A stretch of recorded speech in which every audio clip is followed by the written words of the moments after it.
Bismillahirrahmanirrahim. Alhamdulillah, wassalatu wassalamu ala rasulillah wa ala alihi wa sahbihi wa man wala. Brothers and sisters, jazakumullahu khairan for responding to our request for your attendance. May Allah subhanahu wa ta'ala reward you and bless every step that you take and make it a way in which you, inshallah ta'ala, we will enter Jannah, especially as we know from the hadith of Prophet ﷺ concerning the majalis of dhikr, those places or those gatherings where the name of Allah subhanahu wa ta'ala is mentioned. So we ask Allah subhanahu wa ta'ala to send His mercy upon us and to forgive us of our sins. Today we have with us our Sheikh Kamal El-Mekki. Sheikh Kamal El-Mekki, inshallah, I'll give you a quick bio, inshallah ta'ala, or biography or a quick introduction to him, inshallah. Sheikh Kamal El-Mekki is an instructor with Al-Maghrib Institute. He has been dubbed the Black Belt of Dawah, with decades of experience in the Dawah scene. Sheikh Kamal combines his groundbreaking teaching style with his own dash of humor, certain to leave students feel at ease, entertained, but above all skilled and empowered. Sheikh Kamal is known best for his workshop, How to Give Shahada in 10 minutes. You gave it here, Sheikh, in Muntada. 5 years ago or something? In Muntada, eh? Yeah, you came here before. SubhanAllah, I knew it, and I told the brothers. Which he gave here at Muntada, the workshop on how to give Shahada in 10 minutes. A 6-hour workshop designed to empower ISOCs and Da'wah organizations and brothers like yourselves and mine in the art of Da'wah. His lectures and online videos targeting contemporary challenges have also gained popular fame and positive impact among Muslims and non-Muslims alike. Educated at the hands of numerous prominent scholars from across the world, Sheikh Kamal also has a dynamic experience in the secular world. He is currently delivering the course Shahada of Fiqh Da'wah in Bradford, which has been a sellout, alhamdulillah, and he will be here in London in April on the 13th to 15th and the 21st and the 22nd of April to deliver the Shahada Fiqh of Da'wah course in London. Inshallah ta'ala, today he will be discussing the challenges of Da'wah at the workplace and at universities, inshallah ta'ala. There's something here about you living in Canada, Sheikh. I moved 9 months ago. Alhamdulillah, Sheikh. Okay, Sheikh, so without taking too much of your time, Sheikh, please tafaddal with the lecture. Do I need to bring this closer? Yes, please. Let me try and move it for you. أظن خلاص ولا لا؟ تفضل كده إن شاء الله. السلام عليكم ورحمة الله وبركاته. بسم الله الرحمن الرحيم. الحمد لله رب العالمين. والصلاة والسلام على رسوله الأمين وعلى آله وصحبه أجمعين. ما بعد. In the beginning, I would like to sincerely thank all of you for coming and for giving up this portion of your evening. May Allah subhanahu wa ta'ala reward you and multiply your rewards. And yes, I used to live in Canada. I was in Canada for about a year and a half, and 9 months ago I moved to Sudan. For those of you who are not familiar with the country of Sudan, it is the greatest country in the world. I'm serious. And just to clarify, like, I never referred to myself as the black belt of Da'wah or anything like that. There was a description that someone put, I don't know who it was, and I wouldn't describe myself like that. That's not very humble, right? Yani I would describe myself as a 5-degree black belt in Da'wah. It's more accurate, I think. Alright, great. So let's talk about challenges in Da'wah. At work, with students, people who study with you at the university, your neighbors. What are some of the challenges that we face? And I'd like to begin by saying that for the most part, it's hard to put rules for Da'wah. And I know many people love to do that, many du'at love to put rules, many organizations love to insist on certain rules for Da'wah. I think that's the better one, yeah. But the truth is, you know, there are no hard and fast rules for Da'wah. So I may tell you a lot of things that might be applicable in the United States, but not necessarily applicable here. So feel free to take and leave from whatever I say today. But let me start by just talking a little bit about our responsibility. The responsibility we have towards, you know, spreading Islam or calling people to Allah Azza wa Jal, or calling the Muslims themselves back to Allah subhanahu wa ta'ala.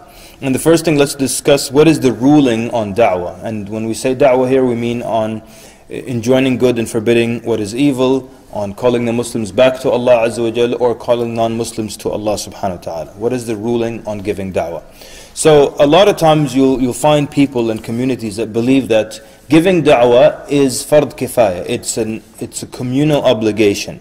If some people do it in the community, then it absolves the rest of us from blame. So it's kind of like making the adhan for prayer. If someone makes the adhan, then not every brother has to get up and make the adhan. That one guy doing it, it absolves the rest from the responsibility. So many people think da'wah is the same way. As long as, alhamdulillah, we have da'wah organizations, and we have a masjid and an imam, we have a non-Muslim da'wah team, and we have this group and that group giving da'wah, then we don't have to individually give da'wah. And this is an opinion by some of the scholars, but it is not the opinion with the strongest evidence. The opinion with the strongest evidence says that on a basic level, everyone has to give da'wah. One more time. And to make this easier to understand, underline on a basic level. So on a basic level, everybody in the ummah has to give da'wah. Young, old, educated, uneducated, literate, illiterate, male, female, everybody has to give da'wah. Because enjoining what is good, forbidding what is evil is part of da'wah. So you're telling me everyone has to give da'wah? Yes, everyone has to give da'wah. Even a very, very ignorant man, he has no knowledge of Islam, and he just prays basically and fasts when Ramadan comes, and he doesn't know anything about Islam. He doesn't know how to read or write. He's not educated in secular studies nor Islamic studies. This man has to give da'wah, and he has no skills even. He just makes brooms from trees. He'll make brooms, and then the next day he'll go and sell them in the market. The day after that he'll make more brooms. The day after that he'll sell them in the market. This man's obligated to give some da'wah? Yes, this man's obligated to give some da'wah. Because this man could be walking to the market, he might see two little boys fighting. If he stops them, is that forbidding what's evil? Is that part of da'wah? Yes. He might be walking, he'll find two teenagers using bad words, using profanity. You can tell them, Ya walad, stop saying that word. Is that good? Is that da'wah? Yes. Absolutely. He might tell someone to pray. And that person might tell him, what's the evidence that I have to pray? And the man might say, I don't know it. Is that sufficient enough? Yeah. I don't know which ayah says you have to, but I do know everyone has to pray. So he can tell someone pray, he can tell this one don't lie, and that's da'wah. So that means on a basic level, everybody has to give da'wah. And if you're still not convinced with this opinion, try to think of a scenario where someone in this ummah cannot give da'wah. Someone that's able and of sane mind. And don't tell me someone who's in a coma for 12 years. Now realistically, someone that's able and cannot give da'wah. Can you think of a scenario? You probably can't. You can't think of a scenario. That means on a basic level. Now there are some higher levels of da'wah, and that's not for everybody. Does everyone in this room have to teach Quranic tafsir? No. So whoever's at that level, they can teach ilm al-hadith or ulum al-hadith, usul al-fiqh, tafsir, things like that. But on a basic level, every single one of us is supposed to give some kind of da'wah. One person asked, he said, if I give a lot of money to an organization that gives da'wah, is that enough for me? Can I say that's my da'wah? And I just answered it like this. Imagine the same person who gives a lot of money to a da'wah organization. So he thinks, okay, I've fulfilled my da'wah obligation. And he walks by and there's, let's say, a 10-year-old smoking a cigarette. So he walks by this 10-year-old who's smoking a cigarette, and he's now supposed to do something about it and tell him, Ya walad, don't smoke, okay? It's haram, don't do it. But he says, wait a minute, I don't have to do this because I give money to the organization and they give that on my behalf. Does that make any sense?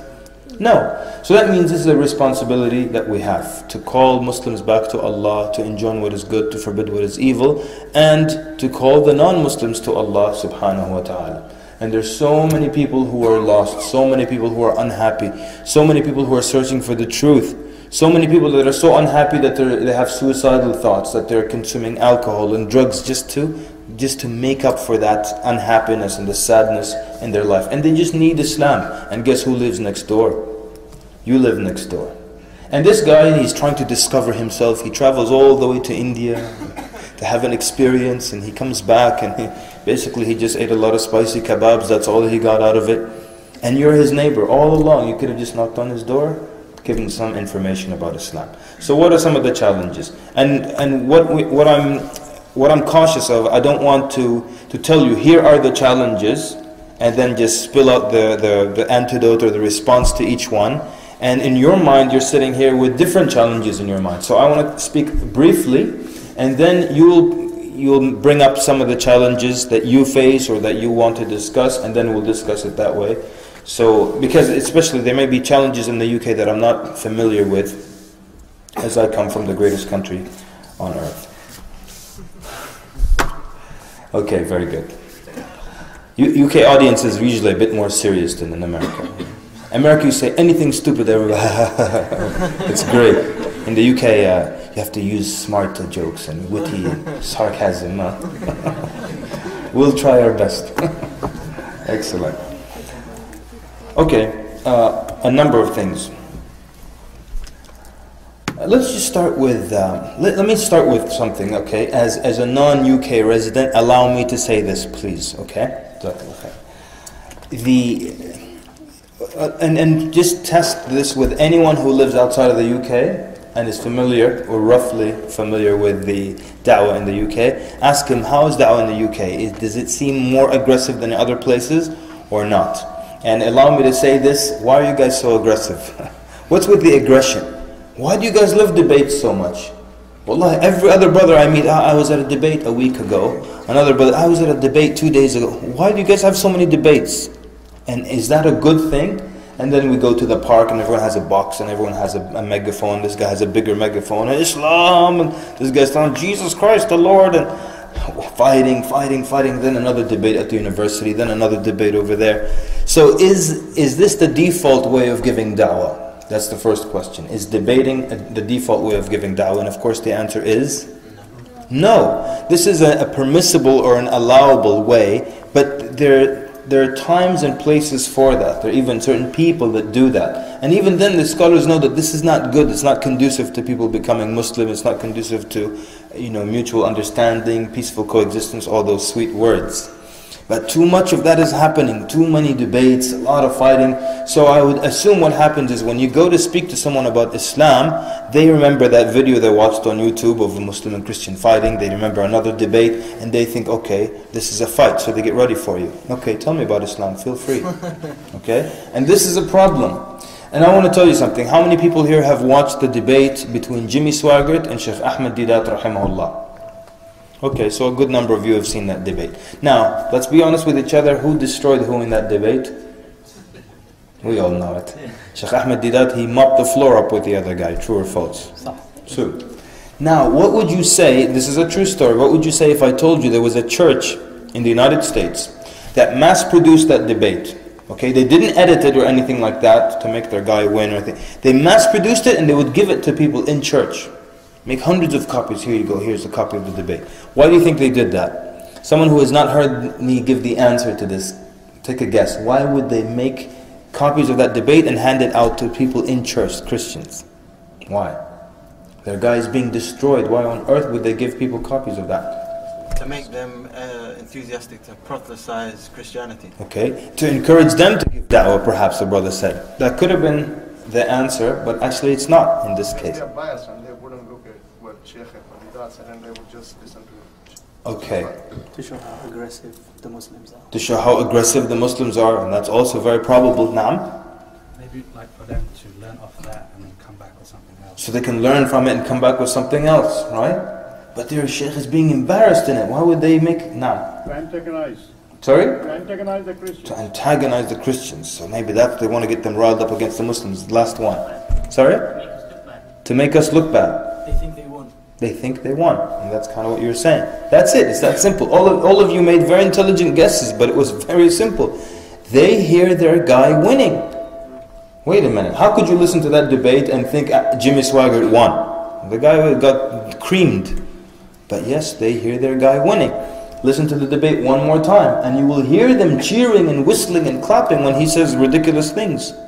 Why? Because what happens in a debate is you support your guy. You become defensive, you put a mental block. So all the good stuff that the Sheikh Ahmed Deedat rahimahullah was saying, they couldn't hear most of it.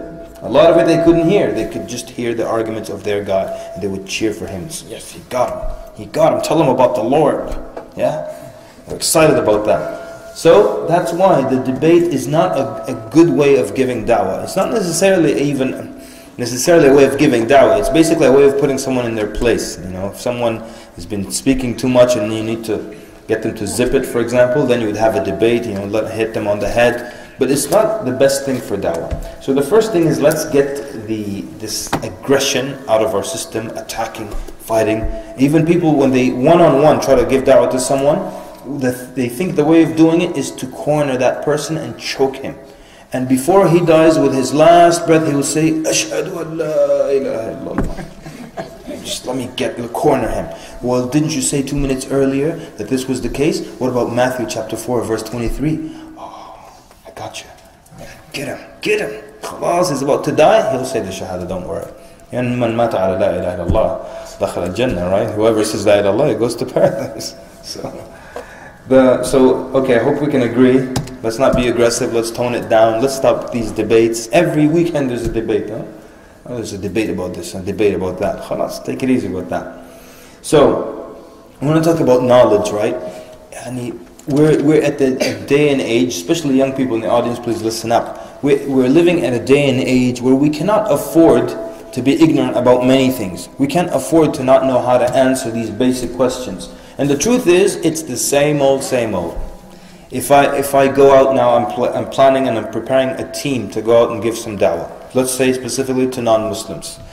Now I have to prepare them for certain questions that they're going to be asked. What are these questions going to be? What do you think?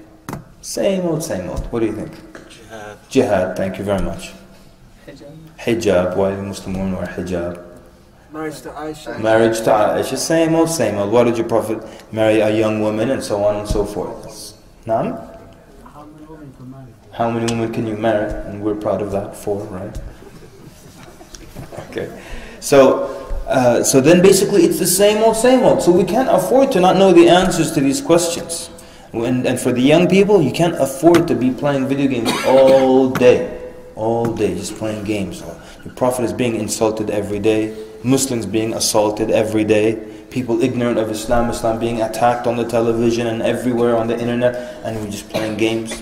We can't afford that. So, are we saying then everyone has to be like Shaykh al-Islam Ibn Taymiyyah, for example? No. But interestingly, about Ibn Taymiyyah rahimahullah, there was a wonderful and really phenomenal description of him. They said, people in his time, they said that whenever he spoke on a topic, you felt as if he spent his entire life preparing that one topic.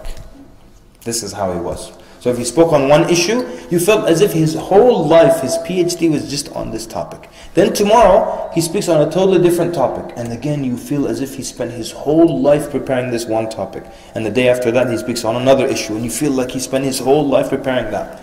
Now, we don't want people to be, we don't expect people to be like that. But at the same time, all the questions have been answered, and we don't have to reinvent the wheel. It's just a matter of having this information. So, you don't have to be a scholar necessarily to give da'wah, but I think we'll all agree that the more you know, the more effective you will become as a da'iyah, the more you'll be able to respond to questions properly as a da'iyah, and you won't have to do all the the escapes okay. So you don't have to basically do the escapes and do the cheap answers and the watering down of Islam and diluting and all that stuff that happens now. What's jihad? Well, jihad is a struggle, So if I can't open the water faucet, that's a struggle, it's jihad. Aren't you sweet? That's not what it is. And you find people, so either out of ignorance or out of, it could be other things, lack of courage, lack of izzah. And no one's compelling anyone to give strange answers. And I remember one time, this imam, when the US invaded Iraq, he felt that he had to say something about it on the minbar. But now, there's probably a difference between what he really wanted to say and what he could bring himself to say. So he came up on the minbar and he started to say, our soldiers, our brothers and sisters who are fighting in Iraq right now, he's talking about the American soldiers, he's not talking about that. He said, they are my brothers and they are my sisters. Is this the best thing you could come up with and tell the believers on the day of Al-Jum'ah? Like, who on earth put a gun to your head and said, give a khutbah on Iraq? You could have spoken about anything, about khushu', about the importance of salah, brotherhood, smiling. Who said you have to give this topic? If you can't speak the truth, then don't speak. So this is what we're getting today. A lot of it, and it has to do with just lack of good knowledge. If people had good knowledge and good analogies and good answers, they wouldn't suffer. There is no difficult question about Islam. A lot of times people say, what about if someone asks you about the controversial subject of this? First of all, Allah doesn't reveal controversy, does He? No. Allah doesn't reveal controversy. Oh, stay away, please give a khutbah, but stay away from controversial subjects. Well, what are you talking about, controversial subjects? Yeah. So Allah doesn't reveal controversy, right? And if you know the answer, it doesn't even seem like something that will make you nervous or controversy or anything of that sort. If you know the answer, khalas, it's simple. Give a quick analogy and you're done. Yeah. But we now allow people to trap us and paint us into a corner because we just didn't look into it very carefully. Slavery in Islam, the age of Aisha, simple answers for that. Extremely simple answers for that. Obviously, we're not going into that right now. Okay, so what's the reason we don't reach out and tell everyone about Islam? What's the reason we don't reach out to people? Do we not care enough maybe about people? And by the way, you'll see that the Prophets were superb du'at, and Nabi sallallahu alaihi wasallam was a superb da'iyah, the companions were superb du'at because they cared for people. And wait a minute, care for people? The minute you say things like care for people, care for non-Muslims, someone thinks, oh, this guy, he doesn't know wala and bara very well. Loving for the sake of Allah and hating for the sake of Allah. And I always tell, especially young people, bring me the most severe book on wala and bara. And you will see that it allows for loving people who also, in any book. One time I went, a masjid threw a bunch of brand new books on wala and bara. After 9/11, of course, everything was going into the dumpster. Yeah. So they threw these books on wala and bara.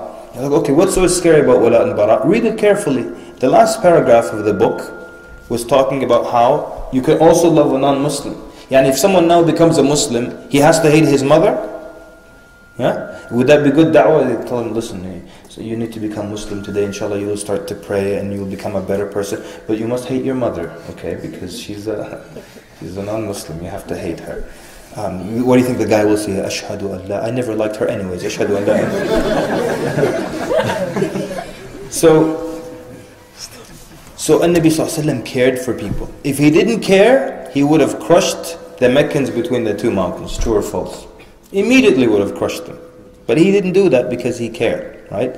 And even in our old days in Washington DC, we had one brother, he was an excellent da'iyah. He worked harder than anyone else. And one day he told us his secret. You know, Washington DC is predominantly African American and he's African American. He said, these are my people and I care for them. I love them. That's why he was a good da'iyah. So do we care for people? Let me ask you this. Suppose your neighbor next door, he's your enemy. And he does nasty things to you. He'll egg your house and throw toilet paper in your tree and do all kinds of nasty things. And there was known, established, and official hatred between the two of you. But one day you're going to work and you see your neighbor running out of his house and he's on fire. What will you do? Try and put them out. Your brother said he'll try and put him out. You guys agree with that? But he's your enemy though. You hate him and he hates you. He eggs your house. You try to put him out? Yes? Okay. I think all of us would, right? Even if you absolutely hated him. I don't think any one of you will just throw like a bottle of water and be like, hey, use it wisely, okay? And just throw it and drive off. You know? Or serves you right. Next time you egg my house, see you in the hellfire, okay? And drive away. So if we care so much about an individual, if they're on this worldly fire, what about the worst fire? The hellfire of Allah Azza wa Jal. That's more severe. That doesn't decrease when you scream. You know, when you scream, there's a psychological release, yeah, and things hurt less.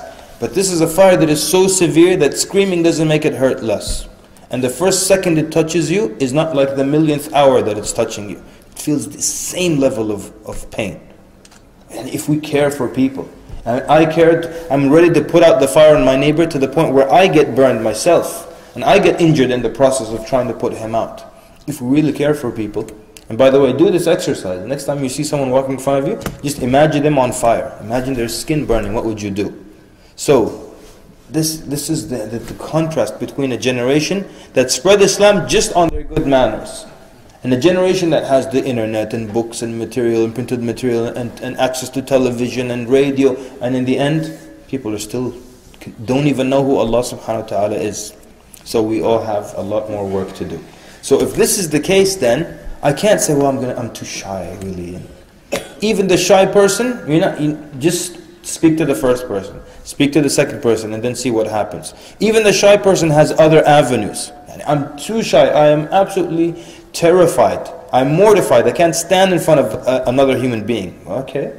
Late night when everyone's asleep, I come and put something in front of your door and run like a chicken. Is that okay? Can I do that? Yeah. Can I send someone an email? They'll never catch me. Everyone's a hero on the internet, right? Yeah. I'll break your face and no one can touch you. You're brave, right? So can I email someone something? There's so many avenues through which we can do some work. You know something? A lot of times people tell me things like, I have a friend and we've been friends for a while, but I don't want to bring up Islam because it will make our relationship awkward.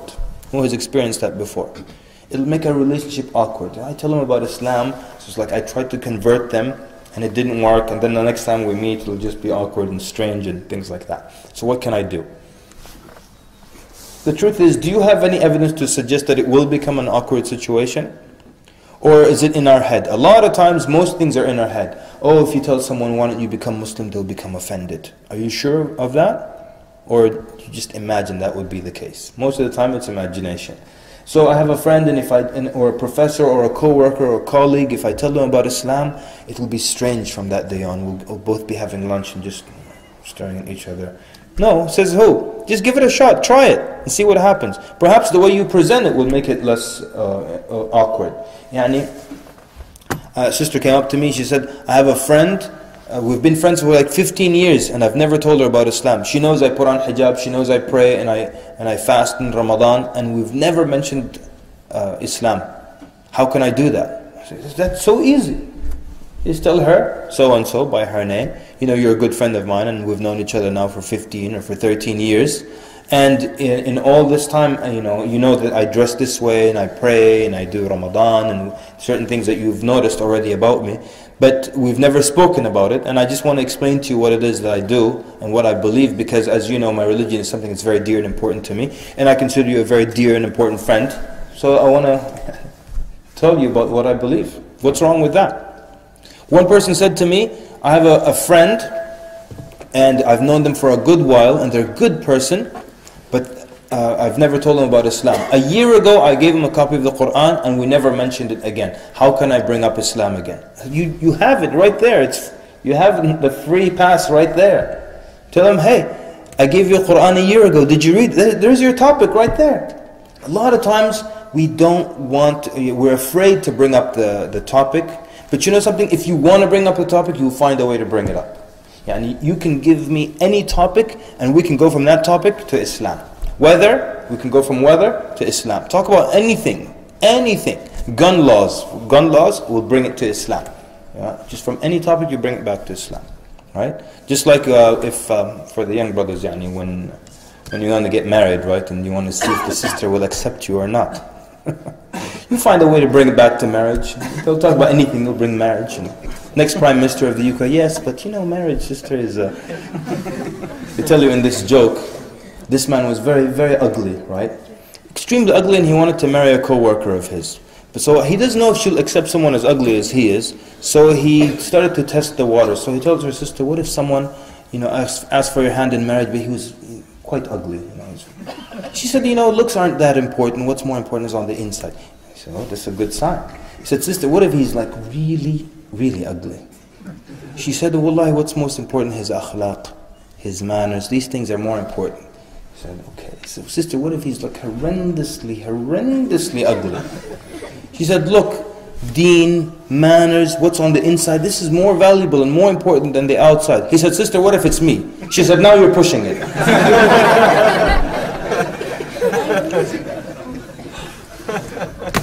And I always say you can always joke about ugly people because no one will object. Am I right? Is everyone peaceful? Yeah, absolutely. Everyone just see Shaykh Hisham, he's so sweet. He said because everybody's beautiful. See, that's a totally different angle than how I looked at it. I said because if the ugly person says, I object to that joke, you can just tell him, I can see why. We're just joking. We're just joking. Okay. I know you're waiting for sarcasm and satire and intelligent jokes. Okay. Like I was saying, when you want to find a way to bring up something, you'll find a way. One time this man came up to me, and maybe we'll start taking from the audience some scenarios and some their own object. I'll close with this. Interactive in any way. Jamil Jiddan. So this man comes up to me, he says, at work they don't allow me to talk to anyone about Islam. And my manager focuses on me especially, and his beard, mashallah, up to here. He says, they focus on me, they don't let me talk to anyone about Islam. I said, okay, tell me about, there's always a way, always a way. So tell me about the setup at your office. He says, we have cubicles. I said, fantastic. When you have a break or lunch break, pick up the phone, call a Muslim friend, or just pick up the phone and start talking about Islam. As if you're talking to your friend about Islam. So anyway, so I told the man, so since Allah is the one who gives you your health, your eyesight, your loved ones, your intelligence, things that you cannot put a price on, doesn't it make sense then to only worship Allah, to only worship Him, to only praise Him, since He's the one who created you? And just talk on the phone. And people by their nature, they love to listen and eavesdrop. So they're going to be listening in, and what your point now is to pique their interest. Okay, say something that will get their attention, and then they will come to you. And they'll say, look, I couldn't help but overhearing you talking about this. Could you explain this aspect to me? Now, can they go and complain to the manager that you were talking to them about religion? No, because they came to you. So there are ways around it. There's so many ways, and this is a technique that we refer to a lot of times as indirect da'wah. And it's so many people use it, and it's so successful. And you have a cell phone, you're on a bus, or you're waiting in line for something, or you're at the doctor's office and it's very quiet and it's boring, just pick up the phone. So anyway, so since Allah is the one who gives you your health and your intelligence and your eyes, just go, just talk, enjoy yourself. It's indirect, no one's listening. I mean, everyone's listening, but no one's really, there's no awkwardness involved. Enjoy yourself. Okay, let's have you give me some of the obstacles, or some of the, what do we call it? Challenges. The challenges, challenges too. You still have 15 minutes to go, so I don't know if you want to carry on or you want to listen from the audience. Yeah, I want to hear what are specific challenges. I don't want to talk out of context here. Faddal. For the sisters to hear, if you would mind coming forward. Yeah, please. If it's short, I can repeat it, yani. If it's not long, خلاص. yeah, save you some getting up. Agree to repeat. Yeah, جدا ما في مشكلة. تفضل. So quite a few times when I'm speaking to someone, they know about Islam, to a certain degree they know the basics, what it's about. And when I tell them, because I've watched a couple of your lectures, I said to them, well then what's stopping you from being a Muslim right now? And then a lot of times they say, I need to learn more about it, and I need to learn more about my own religion, most of the times Christianity. I mean, I think these guys are expecting to be like Bukhari before they become Muslim. I tell them, if you study for 40 years, you're never going to conquer the religion. So how can I push it to the, of course they need to learn more, but I think they're expecting to learn so much before it's going to take them 20 years. So how can I, get it through to them? Very good, excellent. So to repeat the question, the brother is saying that a lot of times when he's giving da'wah to a non-Muslim, and he gets to, after he explains Islam in brief, then he asks them to become Muslim. Then they respond that they need to learn more about Islam, or they need to learn more about their own religion, research their own faith more, or research Islam more before they decide to become Muslim. And in his words, he tells them that if you study for 40 years, you won't conquer the religion. So how do you get them to leave this idea of, I want to study everything before I can make a decision to become Muslim? And there's the long story and the short story. I'm going to give you the short story, okay? And perhaps you recall the analogy of the car. Do you remember that one? Okay. So basically, this was a problem we always faced. You meet people who say, look, I need to study more. I can't just become, you spoke to me for 7 minutes, and everything you said was beautiful, but I cannot change my life based on 7 minutes of beautiful talk. So we actually came up with this analogy, and it has worked very, very wonderfully for us, alhamdulillah. We give an analogy, and we actually say this to the non-Muslim. Now, I need you to understand when you can use this analogy. You have to use it in its place. Pause, let's go to another story, okay? A Muslim came and asked this question. He said, I was speaking to a non-Muslim friend of mine, And the non-Muslim was speaking about, fornication, how everyone, has the right to fornicate. So then he said, I used the technique of the Prophet ﷺ. Now, you don't expect the technique from the Prophet ﷺ to fail. He said, so I asked this man, I said, would you accept that for your mother? And you know this hadith, when the Prophet ﷺ asked the companion, would you accept that for your mother? And he said, no. Would you accept it for your sister? He said, no. He said, the same way people don't accept that for their mothers and their sisters. So he says, I asked the young man, would you accept that for your mother? The guy said, sure, if she consents. He said, would you accept that for your sister? He said, yeah, if she's okay with it. He said, this was a technique of Nabi Sallallahu Alaihi Wasallam and it failed. How? Very simply, you applied it in the wrong place, ya akhi. Very wrong place. And Nabi Sallallahu Alaihi Wasallam used this technique with a Muslim who understood halal and haram and day of judgment and reward and punishment and Allah Azza wa Jal. So when he was and he also understood ghira, he had this jealousy, protective jealousy. So when he was asked these questions, it made sense to him. Okay?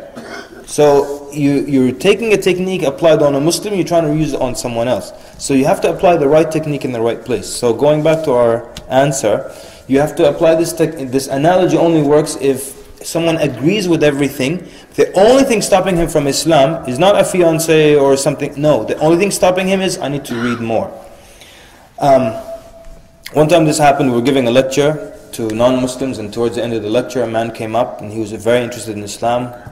La ilaha illallah Muhammad Rasulullah. He said yes. Salah, yes. Hajj, zakah, Saum, yes. Okay, why don't you become Muslim right now? He said, look, in everything in my life, I don't make decisions like overnight, like immediately like that. I think about things, I take my time. He said, like with this decision, I like the idea, but I need to go home, I need to read, I need to find out exactly what I'm getting into.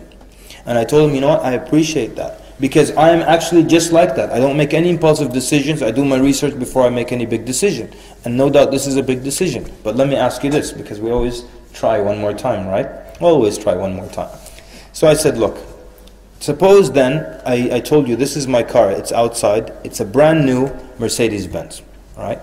S-Class, let's make it, so it's the expensive Mercedes-Benz. I'll tell you, this car is yours for free, okay? And just so for the sake of our exercise, there's no bomb in it, all right? There is no dead body in the trunk. It's just a very rich guy says, look, you can have my S-Class Mercedes, and if just go, what's the word? Ifhas. Examine, examine it, and if you like it, you can keep it. So now let's do the exercise together. Someone put your hand up and tell me, if I tell you this is a brand new car outside, costs about $130,000, I don't know how many pounds, 90,000 pounds let's say. If you like it, you can take it. What will you examine? Put your hand up and tell me, what would you examine? Somebody? The engine. Okay, so brother said engine, another brother over here said engine. Very good. Nothing. Nothing, huh? Fantastic, I love you guys. Just take the car. Okay. Okay. But I want specific components. Nah, Ibrahim. The looks. So you're really checking the body, right? Because maybe it is a brand new S-Class Mercedes, but a train hit it and cut it in half. So you've got two halves now. So would you accept it if it has two halves? Probably not. Okay, so that means I'm checking the body, I'm checking the engine. I'm looking for one more thing. What will you check? Yes, sir. The keys. If the keys is right one. The key. I love you, man. He said he will check the keys. If it's, if I give you a car for 90,000 pounds, if it has the wrong keys, you'll leave it. Pay 50 pounds to get new keys, right? We're scared of the keys. Brother in the back, yes. Sorry. And what component are you checking when you say does it start? Naam? Ignition. And the ignition, again, a car costs 90,000 pounds. I can replace the ignition, right? I'll take the key from my door at the house and just stick it in there and start it.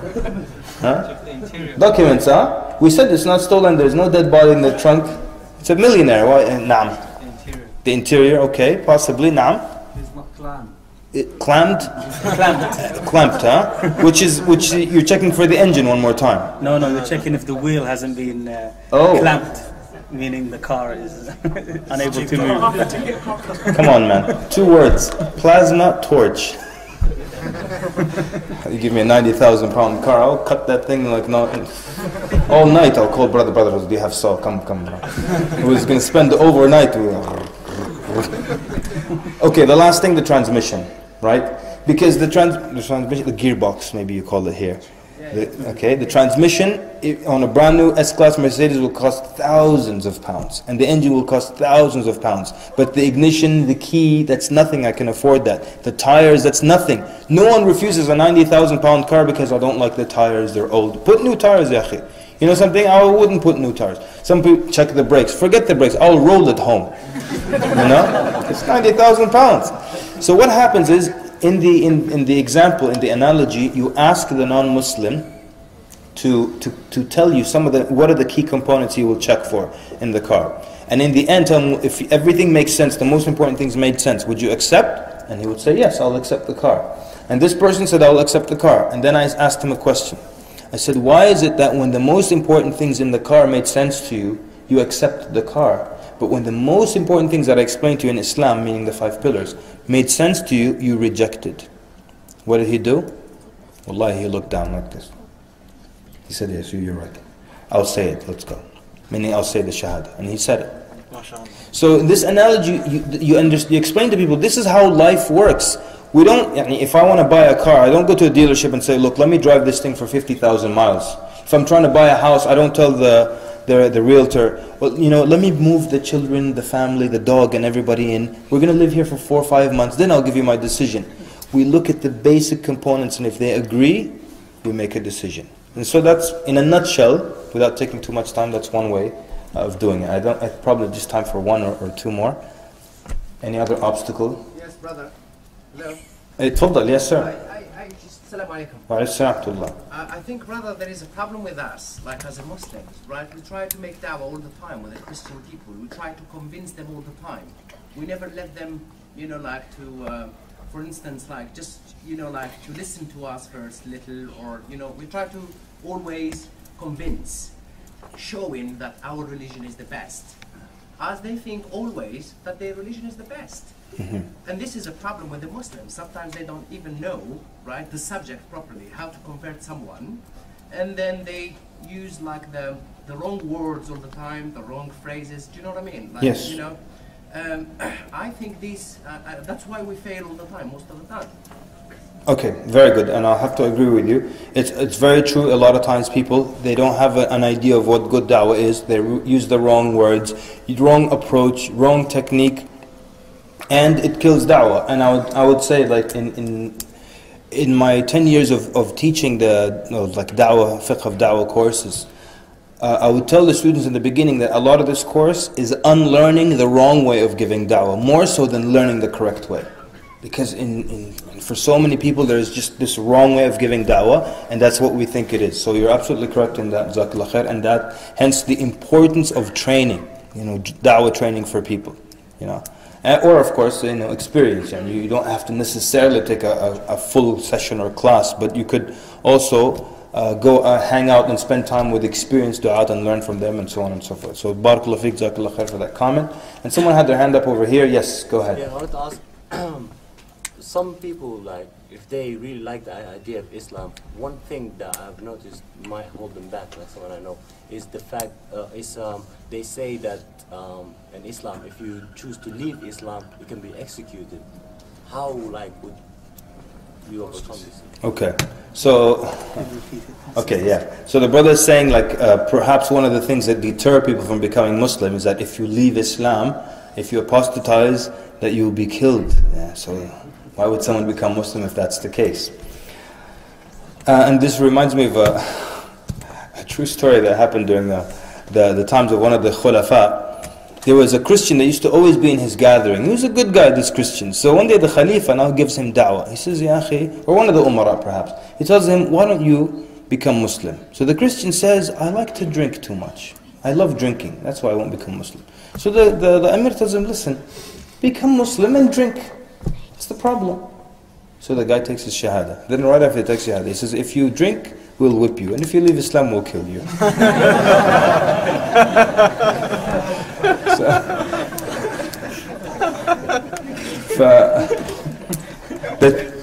Okay. And again, this goes back to point number 1. You know, when we the more details we learn about Islam, the easier we'll see it is to explain things like this. Let me ask you this. If someone, let's say, someone lives in a Muslim village, okay, or a Muslim town, and he goes to work and he comes back, then he prays Maghrib and Isha in the masjid, then he goes to work, and like that. If this man suddenly decides to leave Islam, but he kept it to himself, he just stopped not going to, he didn't go to the masjid for Maghrib or Isha, and didn't make it public, but he's just stopped believing in Allah and Islam.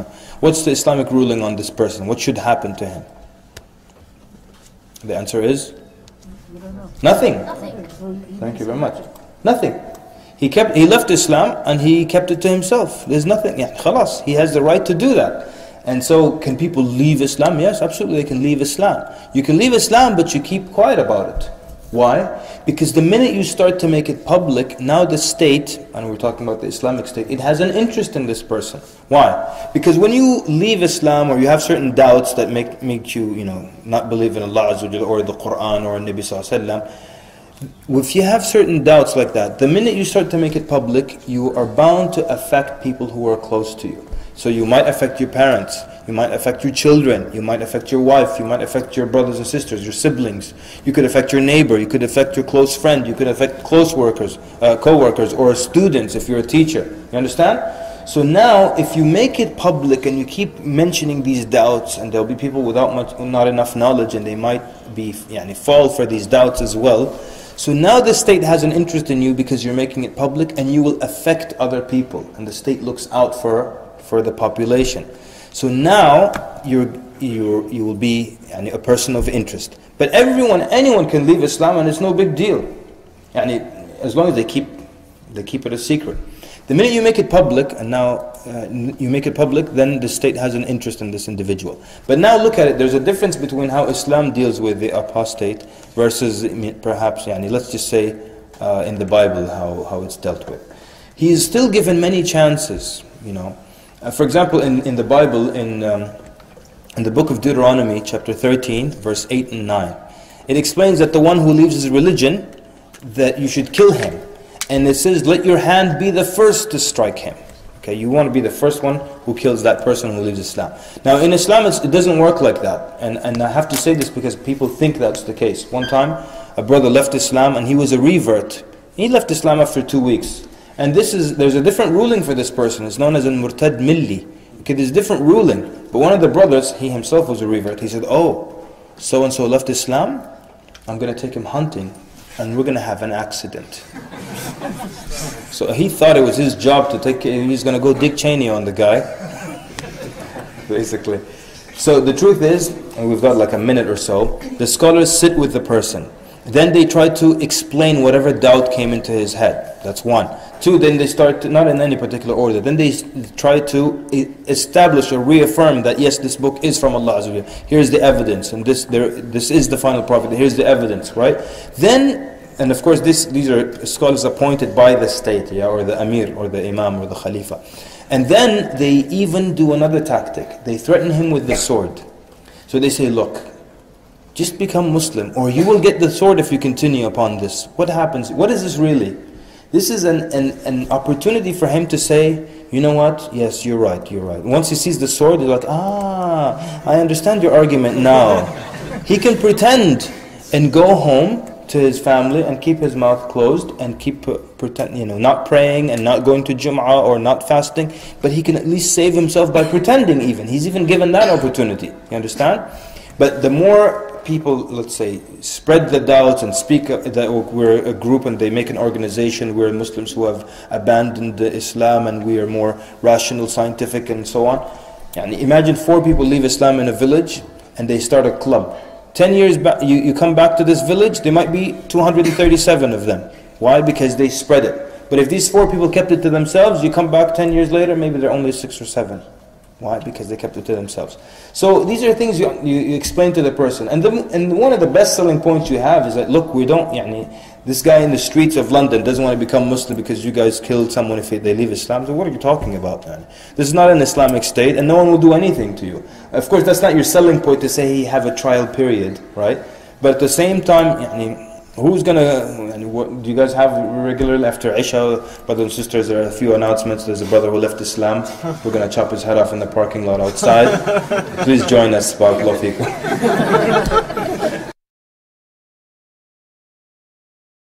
This question says, what manhaj are you upon? Allah, Allah. UK, you want a piece of me? Come on, let's roll. Okay, first of all, you need to understand, it was not from the way of the early Muslims, and it was not of the way of the Sahaba to ask people this question. Okay, no one has ever put it upon you to always question people's manhaj. So, Salaam Alaikum, how are you doing, brother? What's your name? Where are you from? MashaAllah. What manhaj are you? This is not part of the way of the early Muslims to question people's manhaj, okay? But to answer the question, my manhaj is that of Ahlus Sunnah wal Jama'ah, okay? And my first teacher, he was a Syrian scholar, he was a student of Shaykh Al-Albani, and every other one of my scholars that I studied with were either students of Al-Albani or Ibn Uthaymin or Ibn Baz and so on and so forth. So, but it's not from the way of the early Muslims to question people's manhaj constantly. It's like, where are you from and what's your manhaj? Oh, that's nice. Okay. So, that's the first thing. But if you want a piece of me, I'm here. Don't worry about it. This question says, Salaam Alaikum wa alaikum salam. Do you think the Muslims are discussing Sharia too much when giving da'wah to non-Muslims rather than Iman and the signs of Allah in the universe? The Sahaba were first introduced to Islam, not the Islamic penal code. Brilliant, sister. This is the problem, okay? Right now, if I say the word Sharia, what do you think of? Let's be honest. There we go. Something's flying off, either head or hand. Okay? But this is the penal code, ya akhwan. For example, in democracy, I'm going to pick on America. In America, in a democracy, we have lethal injection. We capital punishment. We kill people by putting a poison in their blood system, or we put them in a chamber full of a deadly gas, and when they inhale, they die. Or we put them on a very comfortable chair, but it has electricity all over it that kills them also. Now, when the President of the United States sells the democracy, when he sells democracy to the world, does he say, yes, we're going to bring democracy, we will put people in gas chambers, we will electrocute and kill people? Does he do that? No, because this is the penal code, which is the scariest part, which is supposed to deter people. The problem is, this is how a lot of times, besides our friends in Hollywood, even we present the Sharia. We present it as stuff being chopped off. And recently, one of the Muslim presidents, in a speech, televised speech, he said, we're going to bring Sharia, we're going to cut off hands, we're going to cut off feet. And why would you sell the Sharia like that? You're selling me the harshest and scariest part as what is normal. Okay, but so it's like if you look at the Sharia, it's a wonderful, beautiful palace, okay, but it has a boundary around it, okay, and that boundary, you touch it, you get hurt. You don't come near the boundaries. But it's a beautiful palace. So do I not describe the palace and I just describe the barbed wire on the fence or on the wall of the palace? This is exactly what's happening now. So yes, don't spend all your time talking about Sharia and we'll kill the adulterer. Have you ever committed adultery, by the way? This is what we would do to you in an Islamic state. We dig a hole. Okay, wait a minute. Not necessary. These are the boundaries. So what if we sell the other part of the Sharia? There will be justice. There will be no poor people. There will be no one that will go to bed hungry. There will be no corruption, no bribes, anything like that. So you are absolutely correct in that, and that's not your speaking point for da'wah anyways. Your speaking points, Tawheed of Allah Azza wa Jal, and Nabi Sallallahu Alaihi Wasallam, the final messenger, and the 5 pillars. Why did you go into things being chopped off? How does one deal with questions about Iman and Allah? For example, when did Allah come into being? How do I know there is a God, etc.? Obviously these are they're like 2-3 questions here. And this is probably a good time to invite you to join me for the course that's coming up in about 2 weeks. We're going to do a course here in London. It's called Shahada, Fiqh of Da'wah. And you will find these cards out here. And it's April 13th, starting April 13th until the second weekend of April 21st. Okay. Now, the only reason I can confidently promote this workshop is that I've been doing it for years and I know the results, alhamdulillah, of the people who attend this workshop. I got an email from a brother, actually in the UK. He listened to it online and it was like a 5-hour version. He listened to 2.5 hours and he paused it. He says to me in the email, I paused it to go buy dinner. He said, on the way I saw a non-Muslim and I said something from the course. He said something back that was expected in the course and I said something back and the guy took his shahada. So in his email he said, I heard half the course. What happens when I hear the full course? So, great things happen. Just kidding. So, Naam? He's going for dinner. He's going for dinner all the time after that. Full course. So,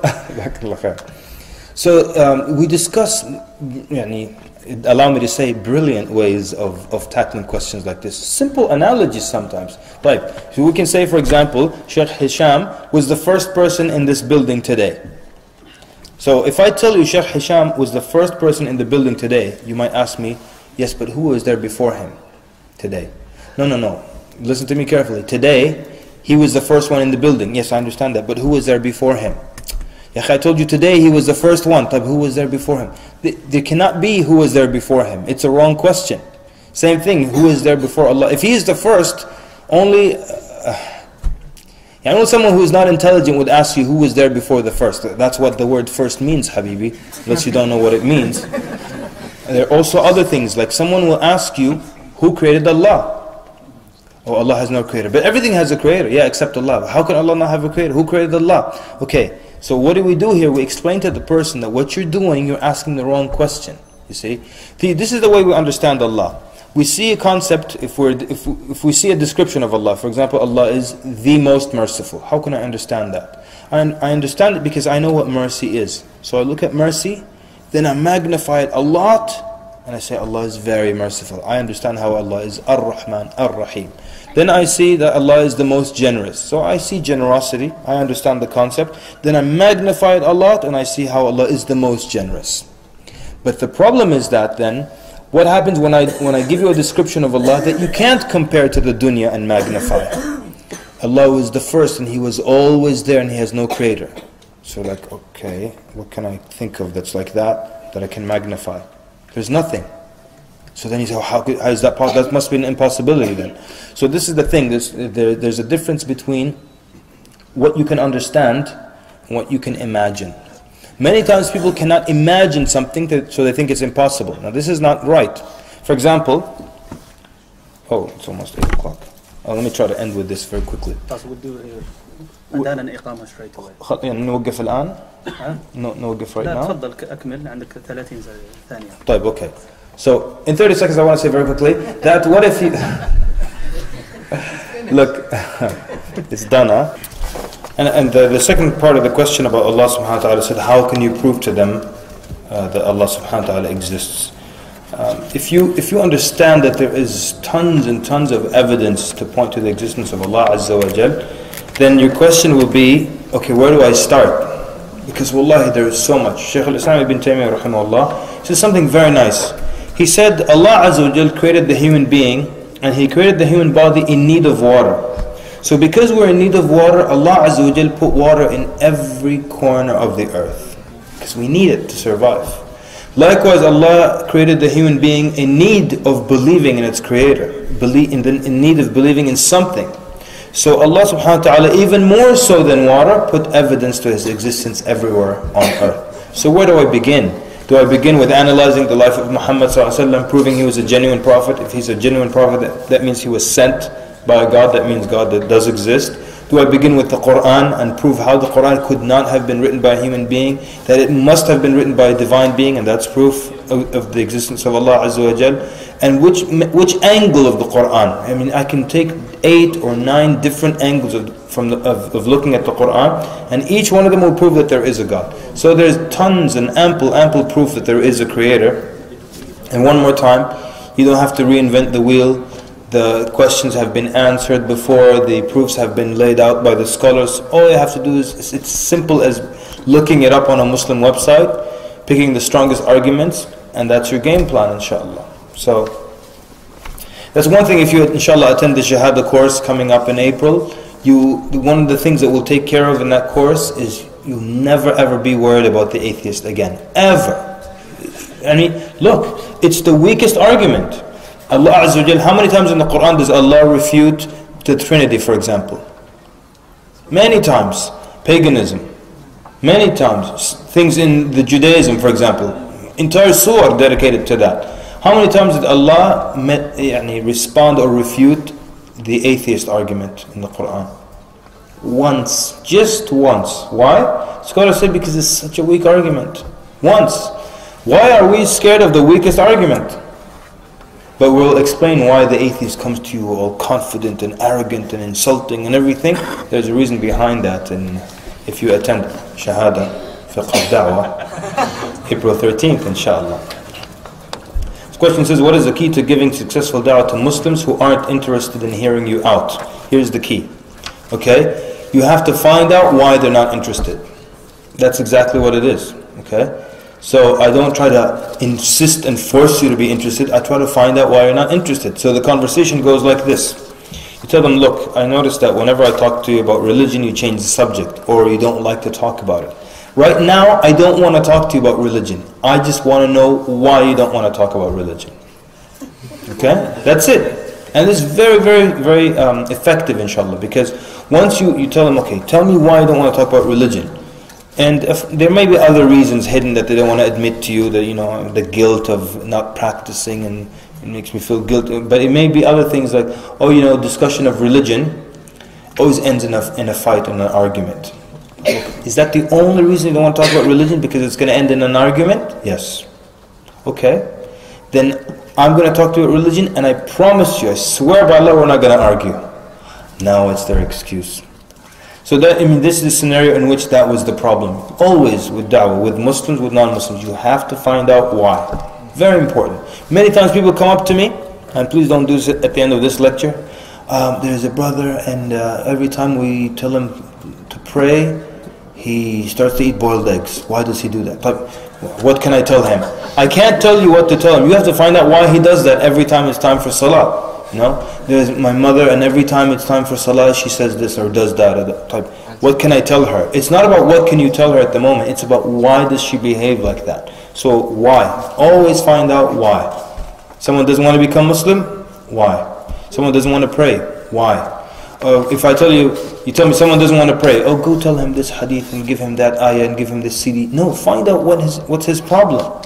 You might discover, you know, as you investigate, it's linked to some major sin he committed, like I say, 7 months ago, and decided he's not worthy of praying, and so on and so forth. Find out the why, and you're halfway there, inshallah. Okay? The question says, how do you deal with Christians? Whenever I try to point something wrong with the Bible, they say it's open to interpretation. They also say the Quran is open to interpretation. Number one, first thing we have to note in the question, try not to make that your approach is to discuss what's wrong with the Bible. That's a last resort. I know, even if you're good at it, and you know your passages and your verses very well, and you can destroy them at the end of the day, but you must admit that it takes you a good while, because you give them this verse, then they give you the other verse, and then another contradiction, and then they tell you in the end it's interpretation, and you make very little headway, if any. So number one, as an approach, try not to do that, and always use the Bible. And I know maybe you've read some good books and you've got some good arguments, but try not to use that. Talk about the beauty of Islam first. Yeah. Now, if they say it's open to interpretation, you tell them, okay, this verse open to interpretation. I show you another verse that's open to interpretation. In the end, the question is, what is the value of this book as a book of guidance if everything in it is open to interpretation? And some Muslims make the same argument about the Quran. Oh, that's how you understood the verse. That's not how I understand the verse. Number one, what's the value of the Quran as a book of guidance if there was no specific meaning of the Quran? There's a specific meaning. Otherwise, Allah wouldn't have said, فَاسْأَلُوا أَهْلَ الذِّكْرِ إِن كُنْتُمْ لَا تَعْلَمُونَ. Ask the people of knowledge if you don't know. Ask them what? If everything's open to interpretation, well, just take yours and run with it. Why do I have to ask the person of knowledge? I have to ask them because there's a specific meaning Allah intended and they know it. That's why. Allah Azza wa Jalla describes the Quran that it was revealed بِلِسَانٍ عَرَبِيٍّ مُبِينٍ. What does mubin mean? Clear. So that means it can't be just vague and everyone will see. This one reads the verse, oh, it means this. The other guy goes, jump rope, and everyone feels, okay, it can take me in a different direction. Also, the scholars say if the Quran had no specific meaning, why would there be a court or a justice system? Why would there be rulings? Because someone could steal, then you go in front of the judge and you tell, Your Honor, that's your interpretation of this verse. According to my interpretation, I didn't steal. I took opportunity of something that was available with no one watching, and Allah hanalab, So and so on and so forth. So the argument holds no water. And if you tell me every verse is open to interpretation, one time this Christian told me, I told him there's no proof at all of the divinity of Jesus in the Bible. He said it's there, but you can't see it because God didn't touch you. I said if that's the case, I'm not going to even worry about it on the Day of Judgment. And if what you think is right, on the Day of Judgment, let's suppose you're right, yeah? On the Day of Judgment, then no one ever has to examine this book of yours or look into it. Because I can just say, well God, I looked at your book, it didn't make any sense, and you didn't touch me so I could understand it. So, what's the value of sending a book that you cannot understand unless God touches you? They might as well just touch you without the book, yeah? يعني صح ولا لا? It doesn't make any sense. Okay. Wallahu ta'ala a'lam. How would you go about giving da'wah to your own family? Again, this is one of those questions, yeah? It's one of the very common questions, but a lot of times people would expect me in the answer to this, just give you how to give da'wah to your family. Okay, what are the dynamics? Is your family non-practicing and you're practicing? When you started practicing, did you make their life miserable by telling them haram, haram, haram, you broke the television, you did things in the house, and now they think you're extreme and there's a very bad relationship? Or there's a decent relationship, maybe your father's a little practicing. Then what's the situation? Okay, how old are you? How old are they? Their background, are they very cultural when it comes to Islam? The most important thought I want to get across now is that there's so many variables and so many factors involved that if I were to give you the answer, this is how you give da'wah to your family, don't accept it from me, because that would be proof that I don't know what I'm talking about. Okay? If any shaykh tells you without asking you the details, the dynamics, and just this is what you do, then they don't know what they're talking about. So then what can I say that's beneficial to the questioner? It would depend on a lot of things, yeah. But for the most part, you do show them the necessary respect. And if at some point you did burn the bridges, like a lot of people have done in the past, when they first started practicing, they burnt all the bridges, because dinner we were arguing about Islam, lunch we argued about Islam, breakfast we argued about Islam. In the end, the family said, I don't want to hear about Islam. So now 2 months later, you want to bring up the topic again. No. Now you're at the stage of rebuilding and repairing those bridges. So once the bridges are repaired, then you start to cross over carefully. So I'll just end with that. Wallahu ta'ala a'lam. Should we have one more question? Okay. زي ما تحب. Is that alright? زي ما تحب. شكرا شيخ. نقرأ ولا من الأودينس؟ خلاص ناخذ اثنين، واحد من هنا وواحد So let's take one question from the brothers and one from there. You've asked a question, brother. Muhammad, you didn't ask a question. Yeah. Basically, when it comes down to Muslims today, it's like when you're giving da'wah, they'll start criticizing you for giving da'wah because they're not doing it, But it's because people are weak these days. They don't want to show that they're Muslim. They want to shave their beard. They want to wear Western clothes. But Allah says, don't copy the kafirs, innit? So we might all be munafiqeen, we're not, or semi-Muslims, So when it comes down to it, when it comes down to the judge system, it's like we're given open da'wah, yeah. So how should the people basically who want to give da'wah as Muslims because they don't want to be up forward, straightforward to the non-Muslims, when you have to be in Islam to speak truth, but people are afraid to speak the truth. So your question is, so how should they basically? How should the Muslims, the weak ones, the weak Muslims, who want to who want to give da'wah? How should they give da'wah to the non-Muslims? Yeah. Okay. And it's always a scary combination, right? Muslims who's too afraid to even be Muslim, and then he wants to give da'wah. It's like that. And we get this problem a lot also in America, and these are the people who just water down Islam, and they make Islam look like every other religion. So they'll tell you things like, the Quran says Jews and Christians will enter into paradise, and would you like to become Muslims? And I'm like, no, your Quran said I'll go into paradise, why should I? They water it down so much. So these people themselves are, obviously they're, as much as we say da'wah itself increases your iman, but these people need to be built up to that level as well before they go out, and they can do more damage than good actually. So, if you know these people, then you can instruct them with evidence, on what to say and what not to say, and what the evidence is. Like the ayat say this and the Quran says that. You cannot go up to someone and say something totally different. And to perhaps get them involved with organized da'wah group so they can see what is being said, how it's being done, and things along those lines. Wallahu ta'ala alam. And all other 4 questions, or other 3, they're all good questions and deserving of being responded to, but because of brevity of time. But this question is very simple. It says, can a Muslim woman give da'wah to her non-Muslim work colleagues?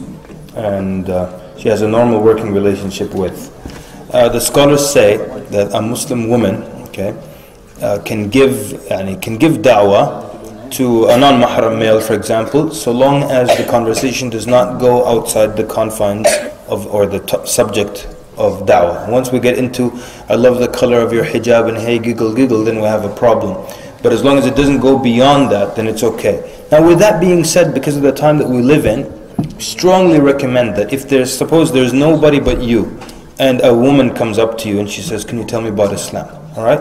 Or there's no one but the sister, and a man comes up to her and says, can you tell me about Islam? Given our society and the world today, why on earth would you continue for weeks just talking at night and under the covers like, well, قال صلى الله عليه وسلم, and why would you continue like that? So initially there was nobody but me, so then I passed her on to another sister. Okay? Or initially there was no one but you, sister, and the male came to you. But later on you pass them on to someone else who's capable. There's no reason why for 4 or 5 days you should continue talking and chatting and sending, smiley faces, and be careful. Okay? Shaitan ruins things. I want to close by telling you about 1 page in the notes in the course that's coming up. I have been teaching dawah courses for about 10 years, okay? I know what can happen, inshallah, if you take the material and try it. That's why I'm strongly trying to advise you and urge you to sign up for this course. Because I know and not because I put together some course, but because I know what this course has done in the past, yeah? So there's a page in the notes that follows a new technique. The old technique, let's say, for example, of discussing Trinity, we go back and forth. I give you a verse, you give me a verse, I contradict it with another verse, and so on and so forth. And we would sit down with missionaries for 3 hours, but in the end, alhamdulillah, we would destroy them using their own Bible, right? But it took us 3 hours to destroy them. Now, maybe I shouldn't use words like destroy. How about, what's a nicer word? Convince, refute, convince, understand one another. Annihilate. Annihilate, exactly. Now it takes about 7 to 10 minutes because of this new technique, where we don't go into the details, but we just question the mindset. Why would you believe in something that's 3 even though it's physically, that's 1 even though it's physically separate? Okay, that's 3, that's not 1. Or one of them dies for 3 days, and instead of becoming 2, it's still 1. So what we tackle the mindset now, and I'm going to give you an example. There's a page in the notes that in the past I used to not teach. I would announce in the beginning of the course, I'm skipping this page because it's self-explanatory, you read it at home. And that used to be page 59, right? Page 59 deals with polytheism, believing in more than one God, something that's very suitable for a Hindu or something like that. Why? So it tackles the mindset. Why would you believe that there's more than one God? There are some huge problems with believing in more than one God. So I taught this in South Africa. I came back some months later, I asked the students what happens after the course. One of them said, my brother and I took the course. We went home and I watched my older brother pick up the phone, turn the course notes to page 59. He called a Hindu friend of his. He went over the arguments from the beginning of the page to the bottom of the page. His friend took Shahada over the phone. So I'm thinking, okay, I go to Australia, and I gave the course there before, and I want to show off to them. I told them one of the brothers in South Africa, this happened to him. So one of the brothers who was there, he said, the same thing happened to me. I said, tell me the story. He said, I took the course. I went home. I opened the course notes to page 59. I called a Hindu friend of mine. I went from the arguments from the beginning of the page until the end of the page, and the guy took his shahada over the phone. This is the technique of tackling the mindset. Do you want to know what's on page 59? April 13th, inshallah.